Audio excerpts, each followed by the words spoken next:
Okay class, yesterday हमने oogenesis spermatogenesis की process को डिस्कस किया था। आज की वीडियो में हम जो है menstrual phase, follicular phases, implantation, fertilization की प्रोसेस को डिस्कस करेंगे। ठीक है, तो लेट्स स्टार्ट विद इट। मैंने आपको बताया था जो ओवेरियन फेज़ होता है यानी ओवल्यूशन का फेज़ होता है, और यूट्रस की प्रिपरेशन का जो फेज़ होता है वो क्या होता है, सेम ही तरीके से काम करता है, सेम टाइम पे सेम तरीके से वर्क करता है। तो हम देखते हैं कि किस तरीके से क्या प्रोसेस हो रही है दोनों फेजेस में। ठीक, तो पहले हम डिस्कस करते हैं मेंस्ट्रुअल फेज़ को। सबसे पहले की बात, जो मेंस्ट्रुअल फेज़ वो होता है 28 डेज़ का होता है, और जो मेंसेस जो होती हैं, जो मेंसेस साइकिल होती है वो 3 से 5 दिन की किसी भी एक फीमेल में होती है। 3 दिन की भी हो सकती है, 5 दिन की भी हो सकती है। ठीक, उसके बाद नेक्स्ट क्या है, इस फेज़ में क्या होता है, the production of LH from the interior lobe of the pituitary gland is reduced. जो LH यानी कि ल्यूटिनाइजिंग हार्मोन होता है वो कहाँ से सिक्रीट होता है, पिट्यूटरी ग्लैंड से सिक्रीट होता है। वो उसकी जो सिक्रीशन होती है वो क्या होती है, वो कम हो जाती है, रिड्यूस्ड हो जाती है। ठीक, the withdrawal of this hormone causes the degeneration of the corpus luteum and therefore progesterone production is reduced. अब जब LH की सिक्रीशन कम होती है तो क्या होता है, जो कॉर्पस ल्यूटियम होता है उसका डीजनरेशन होने लगता है। और जब डीजनरेशन जब कॉर्पस ल्यूटियम का होता है, क्योंकि कॉर्पस ल्यूटियम ही प्रोजेस्टेरोन को वो सिक्रीशन को इनिशिएट करता है, तो जब कॉर्पस ल्यूटियम ही डीजनरेट होने लगता है तो जो प्रोजेस्टेरोन होता है उसकी जो प्रोडक्शन होती है वो भी क्या हो जाती है, रिड्यूस हो जाती है। Production of oestrogen is also reduce in this phase. तो जो ओएस्ट्रोजन होता है उसका भी क्या हो जाता है, सिक्रीशन कम हो जाता है। The endometrium of the uterus break down and the menstruation begins. जो एंडोमेट्रियम जो होती है, यूट्रस की जो वॉल जो एंडोमेट्रियल सेल बनाती है वो क्या होती है, वो ब्रेक हो जाती है और मेनिस्ट्रेशन पीरियड जो होता है वो स्टार्ट हो जाता है। The cells of endometrium secretions blood and yard fertilise ovum constitute the menstrual flow. तो एक मेनिस्ट्रुअल फ्लो में क्या क्या चीज़ें होती हैं, एंडोमेट्रियम के सेल्स होते हैं और ब्लड होता है, और साथ ही साथ में अनफर्टिलाइज्ड ओवम होता है जो कि वेजाइना के थ्रू बाहर निकल जाता है। अच्छा, अब ये हो गई आपकी मेनिस्ट्रेशन फेज़। दूसरा फेज़ मेनिस्ट्रुअल साइकिल में आता है फॉलिक्यूलर फेज़ का। अब ये फेज़ कब स्टार्ट होता है, ये जब 5 दिन के बाद मेंस्ट्रुअल फ्लो का ख़त्म हो जाता है तो ये फॉलिकुलर फेज़ स्टार्ट होता है। इस फेज़ में क्या होता है, देखिए, this phase usually include cycle days from 6 to 13 और 14 इन अ 28 डेज साइकिल। ठीक है, तो ये जो फेज़ होता है वो 6वें दिन से 13वें दिन का या 14वें दिन का पीरियड होता है। 28 दिनों की साइकिल होती है। 28 में पहले 5 दिन तो मेंस्ट्रुअल फ्लो में निकाल दिए, फिर उसके बाद का 6 से जो 14th डे होता है वो क्या होता है, फॉलिकुलर फेज होता है। अब इसमें क्या होता है, फॉलिकुलर फेज है तो आप समझ सकते हो कि इसमें फॉलिकुलर स्टिमुलेटिंग हार्मोन्स वर्क कर रहा है। तो the follicular stimulating hormone secreted by the anterior lobe of the pituitary gland stimulates the ovarian follicle to secrete oestrogen. जो FSH होता है इसमें वो anterior lobe of pituitary gland पे जाता है और उसको फिर से स्टिमुलेट करता है, एक्टिवेट करता है, जिसकी वजह से जो ओवरियन फॉलिकल होता है वो ओएस्ट्रोजन को सिक्रीट करने लगते हैं। ठीक है, now oestrin stimulate the proliferation of the endometrium of the uterus wall. जो ओएस्ट्रोजन जब बनने लगता है तो एंडोमेट्रियम की वॉल जो होती है, यूट्रस की वॉल जो होती है एंडोमेट्रियम की, वो फिर से बनने लगती है। The endometrium become thicker by rapid cell multiplication and this is accompanied by the increase in the uterine blood and the blood vessels।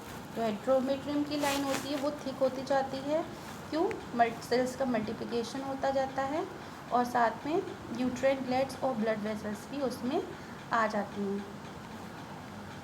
और तीसरा फेज़ क्या होता है, ओव्यूलेटरी फेज़। इसमें क्या होता है, both LH and FSH attains a peak level in the middle of the cycle. जो 14th 14वां दिन होता है 28 दिन की साइकिल का, जो 14th डे होता है उसमें जो LH और FSH होता है ये बहुत पीक पे होते हैं। Oestrogen concentration in blood increases, blood में ओस्ट्रोजन की कॉन्सेंट्रेशन और इंक्रीज हो जाती है, जिसकी वजह से क्या होता है, जो LH होता है वो ग्राफियन फॉलिकल को रिलीज़ कर देता है। ठीक है, जो ओवम के अराउंड जो ग्राफियन फॉलिकल्स आपने पढ़ा होगा ना, मैंने पढ़ाया था, जो ओव्यूल्स के अराउंड जो ग्राफियन फॉलिकल्स होता है वो फट जाता है, रप्चर हो जाता है और ओवम जो होता है वो रिलीज़ हो जाता है। इनफैक्ट जो LH का क्या काम है, इनफैक्ट LH कॉजेज द ओव्यूल्यूशन। 14वें दिन पे क्या होता है, ओव्यूल्यूशन होता है। फीमेल में 14वें दिन पे ओव्यूल्यूशन होता है। ठीक, क्यों होता है, due to the rapid secretion of the oestrogen. अब फोर्थ फेज़ क्या है, fourth phase is the luteal phase. इसमें क्या होता है, जो साइकिल होती है ये फेज़ 14वें दिन पे ओव्यूल्यूशन हुआ, फिर 15वें से लेकर 28वें दिन तक क्या होता है, वो होता है ल्यूटियल फेज़। इसमें क्या होता है, जो कॉर्पस ल्यूटियम है वो प्रोजेस्टेरोन को सीक्रीट करता है। ठीक है, क्योंकि इसमें जो ग्राफिकन फॉलिकल है वो जो किस में चेंज हो जाता है, कॉर्पस ल्यूटियम में चेंज हो जाता है। और कॉर्पस ल्यूटियम का क्या काम होता है, प्रोजेस्टेरोन को सीक्रीट करना। तो कॉर्पस ल्यूटियम जो है प्रोजेस्टेरोन को सीक्रीट करता है। एंडोमेट्रियम की लाइन जो होती है और थिकन हो जाती है। Uterine gland become the secretory gland, जो यूट्राइन ग्लैंड होता है वो सिक्रीटरी ग्लैंड होने लगते हैं, सिक्रीशन स्टार्ट हो जाता है। हार्मोनल कंट्रोल ऑफ MC यानी कि menstrual cycle. FSH stimulates the ovarian follicle to produce the oestrogens. जो FSH होता है वो ओवरियन फॉलिक्यूल्स को स्टिमुलेट करता है और एस्ट्रोजन को प्रोड्यूस करने के लिए। जो LH stimulate corpus luteum to secrete the progesterone. जो LH होता है वो कॉर्पस ल्यूटियम को स्टिमुलेट करता है ताकि प्रोजेस्टेरोन का सिक्रीशन हो सके। Menstrual phase is caused by the increase production of oestrogen. जो मेंस्ट्रुअल फेज जो होता है वो कैसे होता है, मेंस्ट्रुअल फेज जो है आता है वो क्यों आता है, जब एस्ट्रोजन्स जो होते हैं वो, यानी आप ये कह सकते हो जो मेंस्ट्रुअल फ्लो स्टार्ट होता है उस टाइम पे एस्ट्रोजन्स का सिक्रीशन जो होता है वो ज़्यादा होता है, जिसकी वजह से मेंस्ट्रुअल साइकिल्स आती हैं। LH causes the ovulation. LH क्या करता है, ओव्यूल्यूशन को कॉज करता है। Proliferative phase is caused by an increase production of oestrogen. जो प्रोलिफरेटिव फेज होता है वो क्या क्यों होता है, क्योंकि एस्ट्रोजन की जो सिक्रीशंस होती हैं इनमें सबसे ज़्यादा होती है। Secretory phase is caused by increase in the production of progesterone. और जो सिक्रीटरी फेज जो लास्ट में सिक्रीटरी फेज हो जाता है 15 से 28 का, वो जो होता है वो क्यों होता है, due to the production of the progesterone, क्योंकि उसमें ओवम रिलीज़ होता है, ग्राफियन फॉलिकल जो होता है कॉर्पस ल्यूटियम में चेंज हो जाता है और कॉर्पस ल्यूटियम प्रोजेस्टेरोन के लेवल को बढ़ा देता है। ठीक है, तो this is all about the menstrual cycle. Fine, अब हम नेक्स्ट पढ़ते हैं फर्टिलाइजेशन एंड इम्प्लांटेशन। तो फर्टिलाइजेशन क्या है, the process of fusion of sperm with ovum is called the fertilization. इसमें क्या होता है, ड्यूरिंग कॉपुलेशन जो सीमेन होता है वो वेजाइना में इंट्रोड्यूस हो जाता है। जो मोटाइल स्पर्म्स होते हैं वो रिपीटली स्विम कर करके कहाँ पर पहुँचते हैं, इस्थेमस एम्प्यूला में पहुँचते हैं, जो कि कहाँ प्रेजेंट होती है, फैलोपियन ट्यूब में। जो ओवम होता है वो ओवरीज के द्वारा रिलीज़ होके वो भी कहाँ पर पहुँचता है, इस्थेमस एम्प्यूला के जंक्शन में पहुँचता है। वहाँ पे गैमेट फ्यूजन्स की प्रोसेस जो होती है वहाँ पे कैरी आउट होती है। फिर क्या होता है, फिर जब फ्यूज़न होता है तो उसमें क्या होता है, जो एक्रोसोम्स होते हैं जो स्पर्म्स के, वो एक्रोसोमल रिएक्शन कॉज करते हैं और एक तरीके का सर्टेन एंजाइम प्रोड्यूस करते हैं, उसको हम कहते हैं लाइजिन, जो कि एग की जो वॉल होती है उसको डिज़ोल्व करता है और जिसकी वजह से जो स्पर्म होते हैं वो आराम से उसको पेंट्रेट कर देते हैं, इन्वेट कर देते हैं ओवम्स को। The sperm lysin contain a lysing enzyme hyaluronidase which dissolve the hyaluronic acid polymers in the intercellular space which hold the granulosa cell of corona radiata together. Corona penetrating enzymes and acrosin then it dissolve the zona pellucida. तो उन्होंने बताया कि जो sperm lysine होता है उसमें कौन कौन से एंजाइम्स होते हैं, हाइलोयूरिनिडेज होते हैं जो कि हाइलोयूरोनिक एसिड जो पॉलीमर्स जो के द्वारा बने होते हैं, ये क्या करते हैं, ये कोरोना ये ग्रैनुलोसा सेल ऑफ कोरोना जो होते हैं इनको जो है पेंट्रेट करते हैं, उनकी वॉल को डिज़ोल्व करते हैं और डिज़ोल्व करके ईजिली उसके अंदर इन्वेट कर देते हैं। ठीक, फिर next is the cortical reaction. Immediately after the entry of sperm into the egg the latter show the cortical reaction to check the entry of more sperms. अब इसके बाद क्या होता है, कॉर्टिकल रिएक्शन होता है जैसे ही एक स्पर्म ओवम के अंदर एंटर कर जाता है तो कॉर्टिकल रिएक्शन जो होती है वो स्टार्ट हो जाती है ताकि दूसरे स्पर्म्स उसको इन्वेट ना कर सके या आ ना सके। इसमें क्या होता है, इस रिएक्शन में जो कॉर्टिकल ग्रैन्यूल्स होते हैं जो कि एक्स प्लाज्मा मेम्ब्रेन के नीचे होते हैं, वो एक केमिकल सब्सटेंस को रिलीज़ करते हैं जिसको कहते हैं ओ प्लाज्मा और प्लाज्मा मेम्ब्रेन, जो कि एक केमिकल सब्सटेंस जो कि एक ओ प्लाज्मा का प्लाज्मा मेम्ब्रेन के बीच में प्रेजेंट होता है। ये जो सब्सटेंस होते हैं ये वाइट लाइन मेम्ब्रेन जो होती है एक सरफेस की, इसको बढ़ा देते हैं, जिसकी वजह से जो वाइट लाइन मेम्ब्रेन जो बढ़ जाती है उसको हम क्या कहते हैं, फर्टिलाइजेशन मेम्ब्रेन, और इसी मेम्ब्रेन की वजह से दूसरे स्पर्म जो होते हैं वो उसके अंदर एंटर नहीं कर पाते हैं।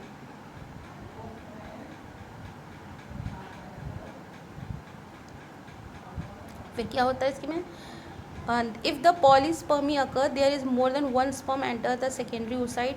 The resulting cell has too much genetic material to develop normally. The diploid gametes fuse together to form the diploid zygote. As the zygote move towards the uterus, the mitotic division start and form cleavage to start into 2, 4, 8, 16 called the blastomeres. फिर उसके बाद fusion हो जाता है। Fusion होने के बाद जो है जो जाइगोट का फॉर्मेशन होता है, वो जाइगोट जो है फॉर्म होने के बाद वो यूट्रस की तरफ मूव करता है, साथ ही साथ उसमें माइटोटिक डिवीज़न स्टार्ट हो जाती है, यानी कि सेल्स की मल्टीप्लिकेशन स्टार्ट हो जाती है जो कि 2, 4, 8 और 16 में होते हैं। इनको हम क्या कहते हैं, ब्लास्टोमियर्स। जब ब्लास्टोमियर 8 से 16 सेल के स्टेज का हो जाता है, 8 से 16 नंबर में हो जाता है, तो उसको हम क्या कहते हैं, मॉर्यूला। मॉर्यूला जो है वो डिवाइड करके किस में चेंज हो जाते हैं, ब्लास्टोसिस्ट में चेंज हो जाते हैं और 2 लेयर्स बनाते हैं, ट्रोपोप्लास्ट और इनर सेल मास। जो ट्रोपोप्लास्ट होती है वो आउटर लेयर होती है और जो इनर सेल मास जो के अंदर की सेल्स होते हैं उनको हम कहते हैं इनर सेल मास। और इसके बाद क्या होता है, जो ट्रोपोप्लास्ट होती है वो यूट्रस की एंडोमेट्रियम की वॉल के साथ अटैच्ड हो जाती है और इसको हम क्या कहते हैं, implantation, and this confirms the pregnancy.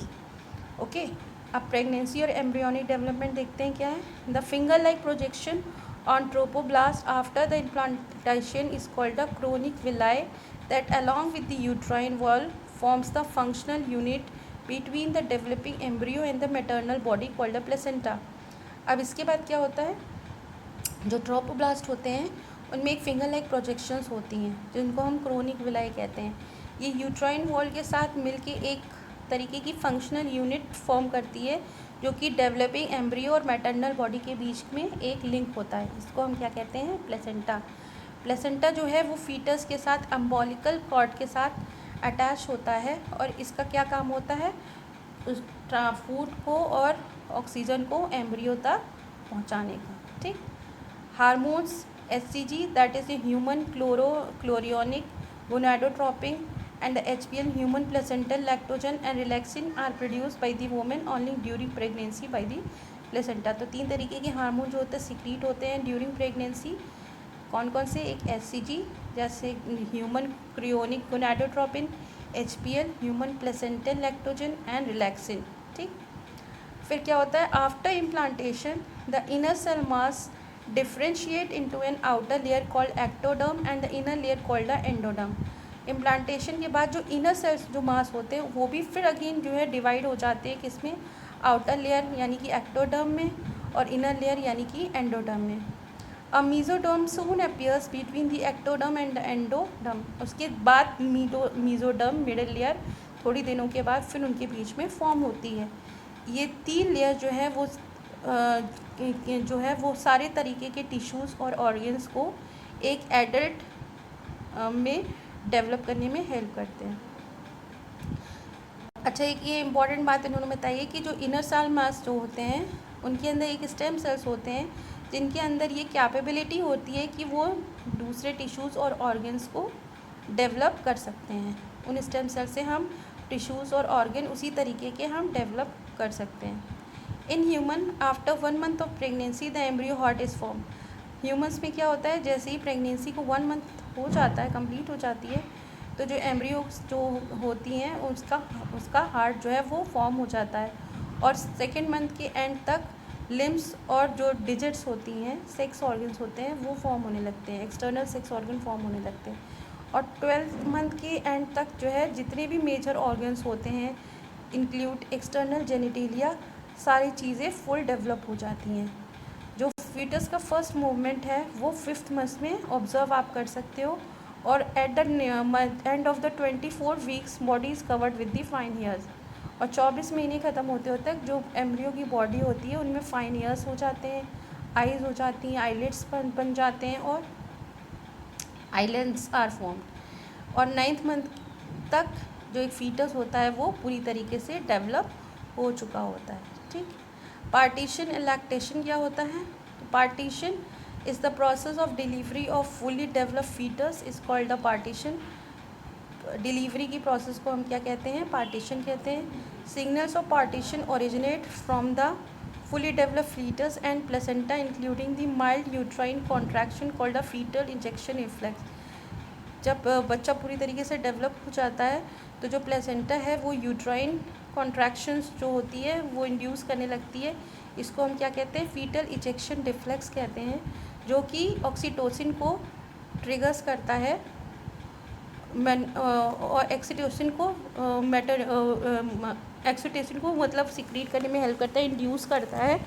और इससे और कॉन्ट्रैक्शन फॉर्म होने लगते हैं और ऑक्सीटोसिन फॉर्म होता है, जिससे कि कॉन्ट्रैक्शंस और हो जाते हैं and baby is expel out from the body of the female.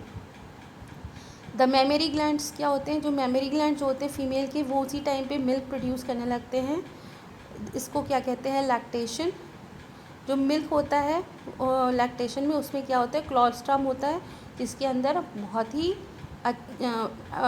ही अच्छी मतलब इम्पॉर्टेंट एंटीबॉडीज़ होती हैं, जो कि एक फीटस की ग्रो करने में, डेवलपमेंट करने में और उसको बीमारियों से बचा के रखने के लिए बहुत ही ज़्यादा ज़रूरी हैं।